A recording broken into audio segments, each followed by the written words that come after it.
¿Cuántas veces rezó Moshe Rabenu según los sabios? 515 veces.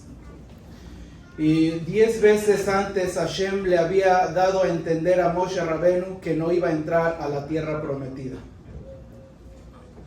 Pero como que Moshe Rabenu en su corazón se confió, porque dijo: ninguna tefilá mía es rechazada. Imagínate que el pueblo de Israel hizo un becerro de oro, donde Hashem dijo: los voy a exterminar a ellos por completo. Y yo hice una sola tefilá y de ahí no me moví, y Hashem removió ese decreto. Y varias ocasiones Moshe Rabenu anuló muchos decretos. Pero en esta ocasión Moshe Rabenu dijo lo mismo: Hashem ya me ha anticipado, pero mi oración tiene la capacidad de romper los decretos divinos. Y entonces, pero en esta parashá explica la tradición judía que Hashem juró por su nombre y dijo: Moshe Rabenu no entrará a la tierra prometida. Y dice, en el momento que juró por su nombre, es el momento donde cuando Hashem jura por su propio nombre, ese decreto no se puede anular. No hay vuelta atrás. Imagínate, Moshe Rabenu, un hombre que pasó tantas dificultades en toda su vida, desde su nacimiento. Un hombre que vio al pueblo de Israel en una esclavitud no solo física, sino que mental y espiritualmente. Donde el pueblo de Israel pensó que ya no había solución para ellos. Y el trabajo más difícil del Redentor no era sacar a Israel de Egipto, sino que el trabajo más difícil era sacar a Egipto del pueblo de Israel. Muchas veces hemos abandonado Egipto, pero Egipto no nos ha abandonado a nosotros. Entonces la pregunta es: ¿quién sacó al pueblo de Israel de Egipto? Moshe Rabenu. Hashem a través de Moshe Rabenu. La pregunta es: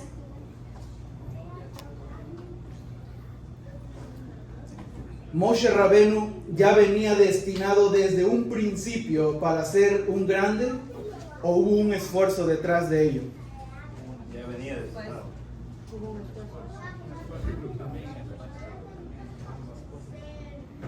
Los sabios de la mística judía explican que hay almas especiales que vienen ligadas a la redención.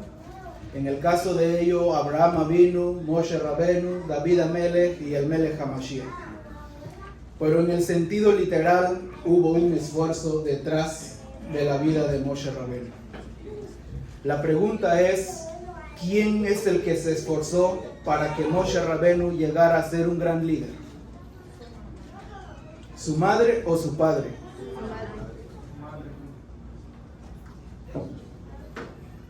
Y aquí comienza el gran trabajo de la madre de Moshe Rabenu. Imagínense un hombre que ha permanecido su nombre de generación en generación. Hasta la llegada del Mashiach se seguirá hablando de Moshe Rabenu. ¿Quién de ustedes aquí le hubiese gustado ser la madre de Moshe Rabenu? Bueno, no de Moshe acá, de Moshe Rabenu.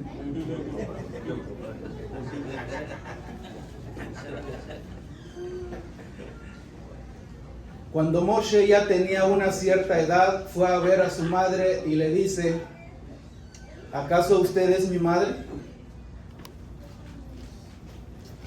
¿Acaso una madre abandona a su hijo cuando nace?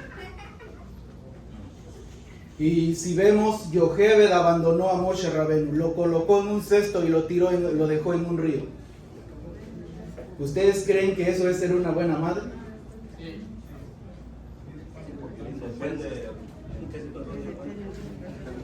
No lo abandonó porque dijo que se muera. Ella lo abandonó porque ella confiaba que a Hashem lo iba a librar y lo tenía preparado para algo grande. Cuando lo colocó en el río Nilo, su hermana lo siguió y entonces lo recogió la hija del faraón. Llega Miriam y le dice: si quieres te busco una nodriza hebrea. ¿Y dónde lo regresó? a la mamá. Con su madre. Con su madre nuevamente. Gracias. Dice, en el momento que Moshe Rabenu regresó con su madre y lo daba de amamantar, era el momento donde Yochebed empezó a educar a su hijo. Le dijo Yochebed a Moshe Rabenu mientras lo amamantaba: tú eres un hijo que nació a los 7 meses. El día que tú naciste, como la Torá declara, la casa se llenó de luz. Por lo tanto, tú eres un niño que va a estar ligado a la redención. Tú no eres cualquier niño. Debes de saber que aunque estemos esclavizados aquí en la tierra de Egipto, hay un Dios que dirige el mundo y controla el mundo. Y por lo tanto tú debes de saber las leyes de cómo opera el santo bendito sea. Y yo estoy convencido de que tú eres un niño que nos va a sacar de Egipto. Pero para que salgamos de Egipto se necesita un líder que sepa todas las reglas de Egipto. Por lo tanto tú vas a saber cómo operan las leyes de Egipto. Te vas a ir a la casa del faraón para aprender todo eso. Y al final decirle al faraón que hay un Dios que está por encima de todos nosotros. Y entonces dice, en ese momento Moshe Rabenu llevaba palabras de su madre en su alma, donde le decían que eres un hombre especial que estará ligado a la redención. Y por eso Shemot capítulo 2 verso 11 dice, siendo ya grande Moshe, salió a ver a sus hermanos y un egipcio golpeaba a otro y lo mató. En ese momento Moshe Rabenu huye a Midian.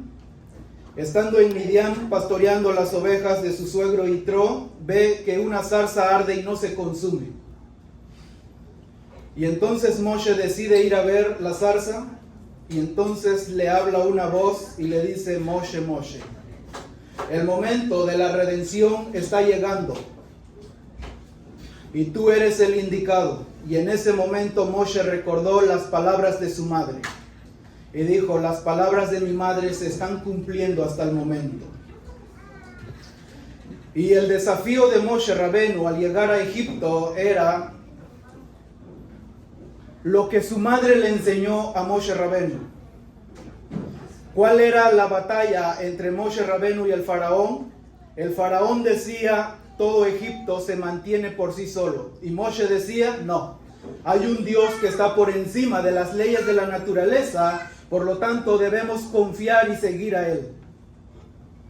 ¿Y cuáles fueron las palabras del faraón? Mi Hashem asher shma bekolo. ¿Quién es ese tu Dios que yo no lo conozco? Mihu, ¿quién? Lo yadati Moshe. Yo no lo conozco, Moshe. La pregunta es, ¿de verdad el faraón no conocía a Hashem Yitbaraj? En realidad algunos dicen que sí y otros dicen que no. Pero dice, si faraón no conocía de Hashem, es porque no necesitaba de un Dios, ni le importaba. Porque él era un hombre, el faraón era un hombre preparado en varias áreas de la vida. Dice, con el faraón tú llegabas a hablar de brujerías y el faraón te definía bien la brujería, la astrología, la astronomía, la biología, la física, la química. Todo ello dice que el faraón lo sabía exactamente. Y cuando un hombre, o cuando vas a hablar con un hombre preparado como eso, ¿tú crees que necesita de un Dios? Aparentemente no. Aparentemente no. Y Moshe llegó y le dijo: yo también recibí esta enseñanza de ti, pero también recibí una enseñanza de mi madre, que hay un Dios por encima de todos. Y dijo el faraón: el único Dios al que nosotros vamos a venerar en Egipto es al río Nilo. El río Nilo es superior a nosotros. Y por eso muchos encuentros que tuvo Moshe Rabenu con el faraón, ¿en dónde fueron? En el río Nilo. ¿En dónde fueron tirados los niños? En el río Nilo. ¿Dónde fue puesto Moshe Rabenu? ¿Dónde recogió la hija del faraón a Moshe? ¿Dónde ocurrieron las primeras 3 plagas? La pregunta es: ¿por qué en el río Nilo? ¿Por qué la Torá cuando comienza habla solo sobre el río Nilo, el río Nilo? ¿Qué tan importante era el río Nilo en Egipto?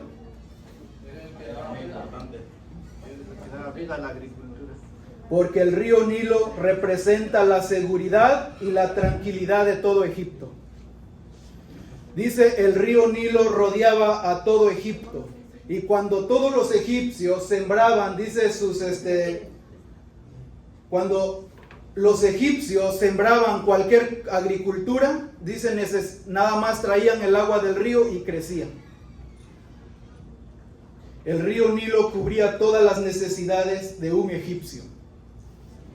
Ellos decían, no necesitamos de un Dios arriba. Si el río Nilo abastece todas nuestras necesidades, nos da igual si hay un Dios o no hay un Dios. El pensamiento de Egipto era que no necesitamos de un Dios y el río Nilo nos lo da todo. ¿Y el pensamiento de Am Israel cuál es? Parashat Re'eh de Devarim 11:11 dice, la tierra que vas a heredar es tierra de montañas y de valles profundos que absorbe el agua de la lluvia del cielo. Es decir, que Israel es una tierra que no tiene ríos. La tierra que para que llueva tienen que levantar los ojos, tienen que rezar todos los días. Y dice, cuando el pueblo de Israel reza al santo bendito sea, le dice, Hashem, dependemos de ti y no de nadie más. Entonces el pensamiento de Egipto, nosotros acá abajo nos la arreglamos, no hay problema. El pensamiento de Am Israel es mirar hacia arriba. Que existe un Dios que supervisa y controla la creación. Por eso Rabino Shaul diría más adelante, poned la mira en las cosas de arriba y no en las de abajo. La pregunta es, ¿de dónde aprendió entonces Moshe Rabenu esta enseñanza de que siempre existe un creador que supervisa y controla el mundo? De su madre. Y aunque el faraón le enseñó otros principios muy contrarios a los principios de lo que le enseñó su madre, la enseñanza de la madre quedó arraigada en el alma de Moshe Rabenu.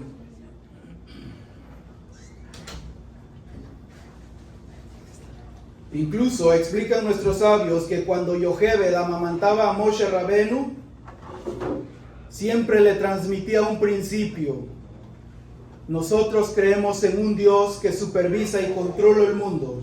Y aunque las leyes de Egipto te van a querer enseñar después que no existe un Dios, tú debes de saber y entender que hay un Dios que gobierna el mundo. Pero para que una madre pueda transmitir valores como eso a los hijos, se necesita de una buena madre que tengan principios y valores al mismo tiempo. Yocheved le decía, tú no eres como los demás niños. Porque imagínate, en ese momento que tú naciste, estaban matando a todos los niños en Egipto y tú te salvaste. ¿Cómo es posible que te coloqué dentro de una cesta y en el río Nilo hay grandes animales? ¿Por qué no te devoraron? Porque tú no eres cualquier niño. Eso es un milagro, Moshe Rabenu. Y debes de saber toda tu vida que existe un Dios que supervisa todo. Y Yocheved transmitía palabras que tú estás ligado para ser un gran líder en un futuro. Yo creo en ti, hijo.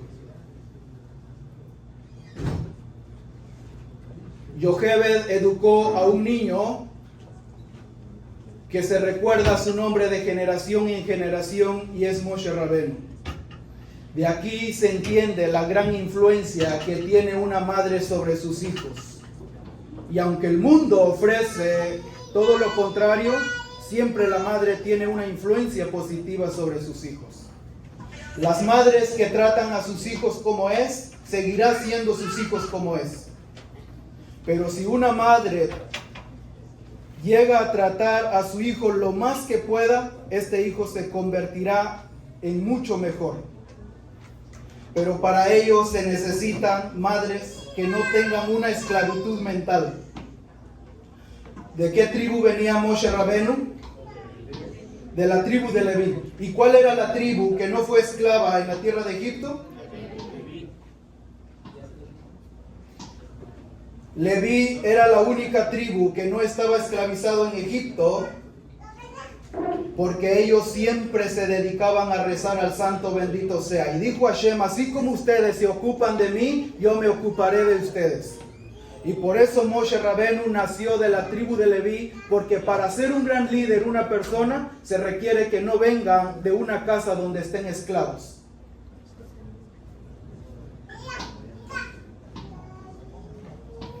Yochebed hizo un gran trabajo para preparar a su hijo y que llegara a ser un gran líder. Y aunque Moshe creció en un palacio del faraón, no olvidó los principios que le enseñó su madre.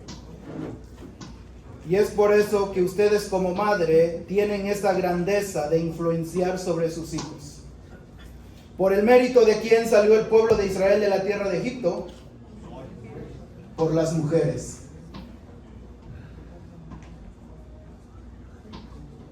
El pueblo judío hoy día permanece gracias a las mujeres del pueblo de Israel. ¿Y qué explican nuestros sabios? Así como fue la primera redención, así será la segunda redención. Es decir, que la llegada del Mashiach tendrá lugar solo por las mujeres justas que aguardarán su integridad, y aunque hay otros caminos. Por eso explica la Rebetzin Esther Grace en su libro.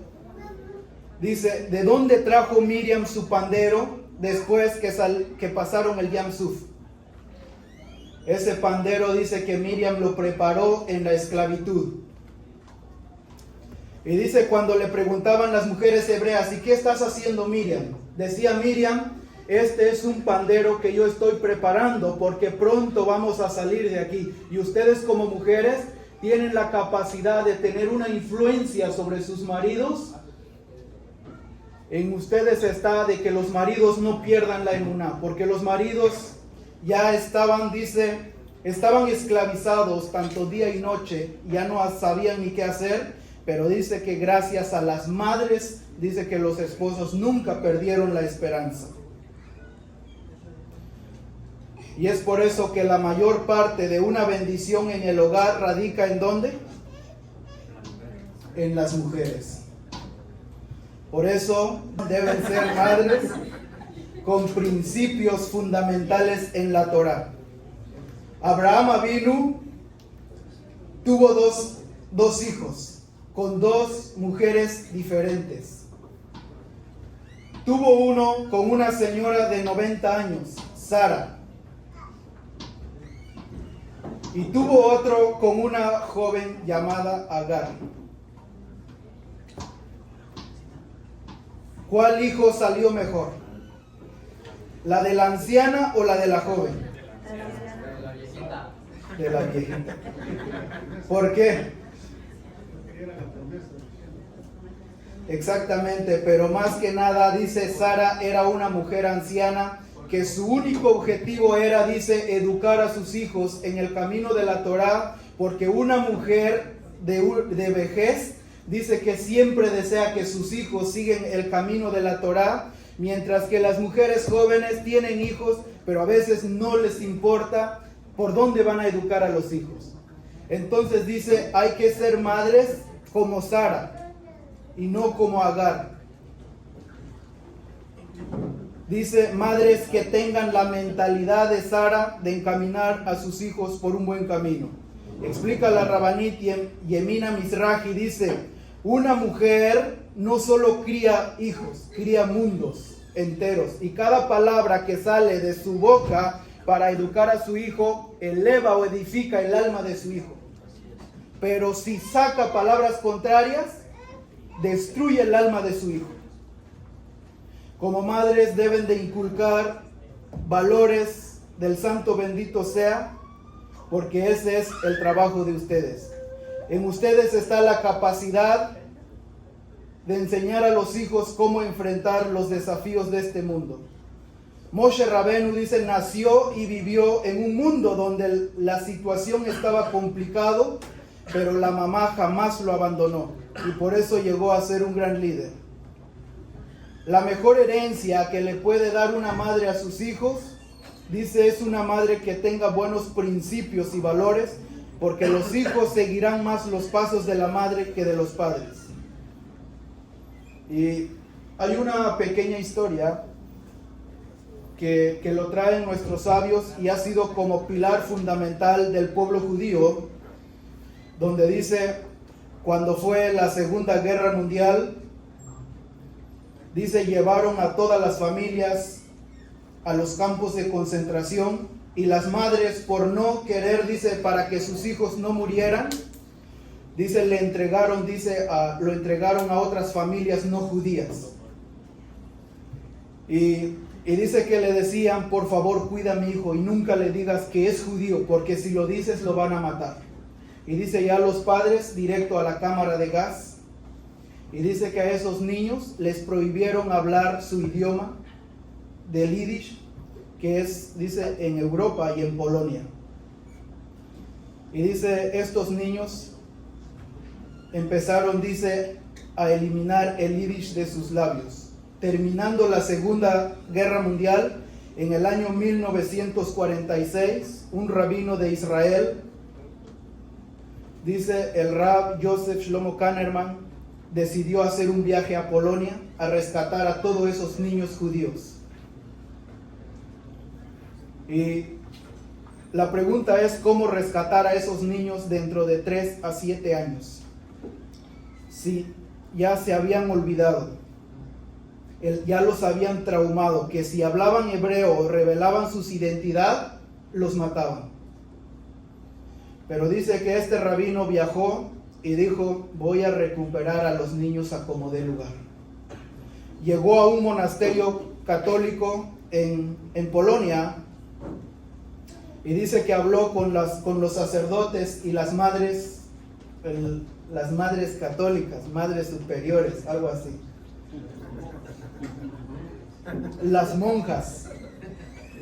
Y dice que le dijo el Rab, vine a rescatar a todos los niños judíos que les fueron entregados a ustedes. Y dice que las monjas se enojaron y dice, ¿y tú cómo sabes quién es judío?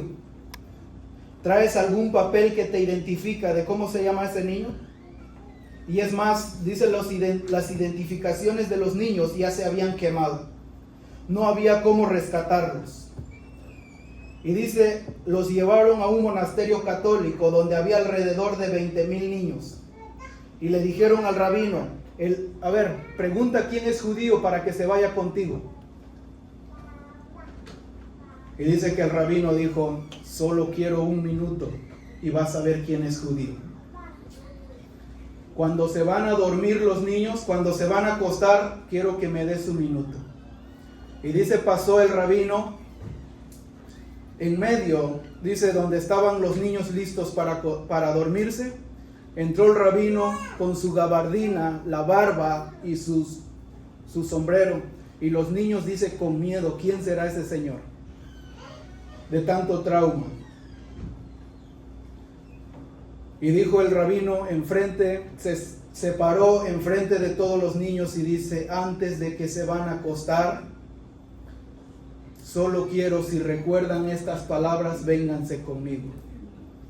Y dice, se paró el rabino enfrente de todos los niños, él llevó la mano a los ojos y confesó el más grande mandamiento. Shema Israel, Hashem Eloheinu, Hashem Echad. Y todos los niños, dice, varios niños también llevaron la mano a los ojos y dijeron, Baruch Shem Kevod Malchuto Leolam Vaed. Y dice, los niños empezaron a llorar y dijeron, Mome, Mome, esa es la voz de mamá en Yiddish. La voz de mamá. Y dice que salieron los niños llorando a abrazar al rabino y le dijeron, ¿dónde está mamá? Le dijo el rabino, sus madres ya no está con nosotros, pero el principio que sus madres los enseñó, lo vamos a vivir, nos vamos a ir a Israel. Y dice que más de 5,000 niños fueron a abrazar al rabino en ese momento. Para darnos a entender que lo que una madre le enseña a sus hijos permanece para toda la vida.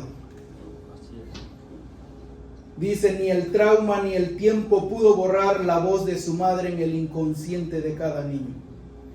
Si los niños nada más tenían de 3 a 7 años. Dice el Rab, ¿tú sabes cuál es, por qué razón los pechos de una madre están casi junto a sus ojos? ¿Y por qué si tú ves una vaca, sus senos lo tiene entre las piernas? Porque el niño aprende la educación en los primeros 3 años de su vida. Y por esa razón, cuando los está amamantando, dice, es el momento donde la madre debe hablar al niño y enseñarle principios de Torah. Y es el momento donde las palabras de la madre penetran en el inconsciente de su niño y que no se olvidan nunca. Y es por eso que el alma de los hijos está más ligada al alma de la madre. Y muchas madres hacen hasta lo imposible con tal de ver bien a sus hijos. Por otro lado, a veces los padres son un poco más diferentes. Actúan con justicia, con rigor. Y a veces las madres están dispuestos a traspasar esos límites que los coloca el padre con tal de ver a sus hijos felices. Quizás en esta generación no lo podemos ver, pero tiempo atrás, a veces cuando solo había un pan o una galleta o un dulce, decía el padre al hijo, haz tal cosa. Y si el hijo no lo hacía, ¿qué decía el padre? Le decía a su esposa, mira, él, por cuanto que él no hizo las cosas, ni se te ocurra darle un pan, para que aprenda. ¿Qué hacía la madre? Metía a los hijos bajo la mesa o detrás de una alacena y le decía, le daba, come rápido antes de que viene tu padre.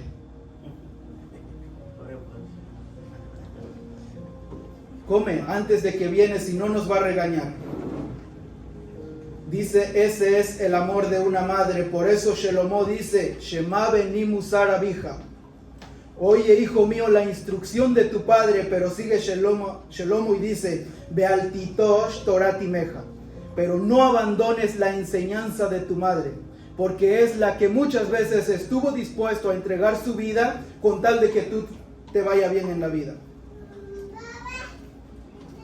Pueden haber problemas de Shalom Bayit, pero una madre jamás abandona a su hijo. Puede haber muchos problemas, pero ver a los hijos crecer para una madre es lo máximo. Al ver a sus hijos crecer, se olvida de todos los problemas.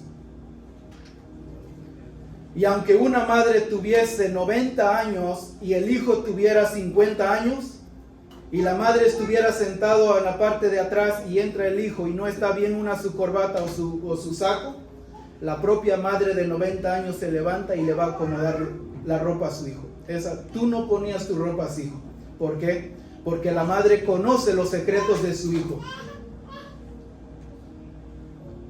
Por eso en el libro de Reyes, Primera de Reyes, capítulo 2, verso 3, dice, Batsheba fue la madre de Shelomo. Preguntan los sabios, ¿por qué la Tanaj dice, Batsheba fue la madre de Shelomo? ¿Por qué no dice, y David fue el padre de Shelomo? ¿Por qué solo la madre? Porque la grandeza de Shelomo, dice que llegó a gobernar, a ser rey de Israel, e incluso le iban a pedir consejos, fue por el mérito de Batsheba, su propia madre. Que cuando la amamantaba le decía, tú vas a ser rey de Israel y vas a ser incluso mayor que tu padre. Y dice Shelomo, tomó esas palabras y siempre lo recordaba, y eso es lo que le daba, dice, el ánimo de seguir adelante en las peores circunstancias de su vida. Madres, eleven y hagan grande a sus hijos con amor y mucho cariño. Hagan líderes a sus hijos en la generación que les toca vivir. Hagan la diferencia, que sus hijos hagan la diferencia con los niños de afuera, que ellos sean las grandes luminarias. En sus manos está la capacidad de que sus hijos puedan vivir con alegría en medio del caos.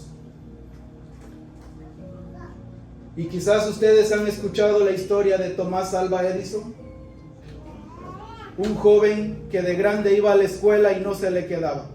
Un día le mandaron una carta al joven y le dice, entrega esto a tu madre. Cuando la madre abrió la carta, empezó a leer, le pregunta a Tomás Alva Edison, ¿qué dice la carta, mami? ¿Qué dijo la madre de Tomás Alva Edison? Tú eres un hijo muy inteligente y la escuela donde vas no está preparada para ti.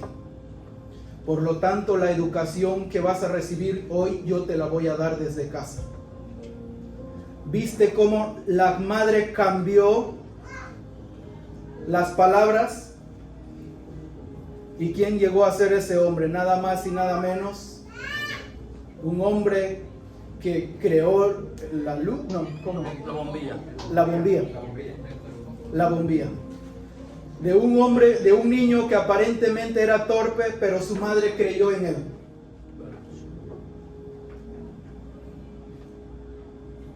Y yo entiendo que muchas veces como madres trabajan, se cansan y hay momentos donde pierden la paciencia. Y a veces entran a sus cuartos y quieren descansar por unos minutos. Cierran la puerta y dicen quiero descansar. Entra el niño de 4 años, suena la puerta y se enoja la madre. Pero tengan paciencia porque es solo un tiempo. Será dentro de 2 años a los 15 años. Porque ya de los 15 años ese hijo ya no va a querer entrar a tu cuarto. Va a querer su privacidad y entonces vas a querer que tus hijos entren a tu cuarto, pero ya no lo van a hacer. Recuerdan, si eduquen a sus hijos, estarán educando a sus hijos, a sus nietos y a sus bisnietos. Un hijo representa un mundo y el destino de ese mundo está en las manos de una madre. Por lo tanto, la madre debe cuidarlos, protegerlos, porque ellos serán grandes luminarias. Y sus oraciones y las oraciones de ustedes hacia sus hijos jamás regresa vacío. Tiene más fuerza la oración de una madre por sus hijos que la del padre. Había una madre que se enfermó su hijo y el padre nunca lo dijo a su esposa que el hijo está enfermo. Cuestión de días falleció el hijo. Lloraba la madre y le dijo el padre, yo lo sabía, pero no te dije porque yo sé que tú eres más sensible y no ibas a soportar. Dijo la madre, cometiste un error grave, fatal, porque yo estaba convencido que si doblaba mis rodillas para pedir por la curación de mi hijo, iba a remover ese decreto, pero no lo hiciste. Mis oraciones tienen más peso que la tuya. En una ocasión, una madre con su hijo, la madre lo iba a ir a dejar a la escuela y dice, pero en el camino había un río, el río había crecido. Le dice la madre al hijo, toma mi mano y no la sueltes por nada. Viene el hijo y le dice, no madre, mejor agarra tú mi mano y no la sueltes. Se le queda viendo la madre y le dice, pero ¿cuál es la diferencia entre que yo te diga agarra mi mano y que tú me dices agarra la mía? Le dice el hijo, siento que el río es grande y si yo agarro su mano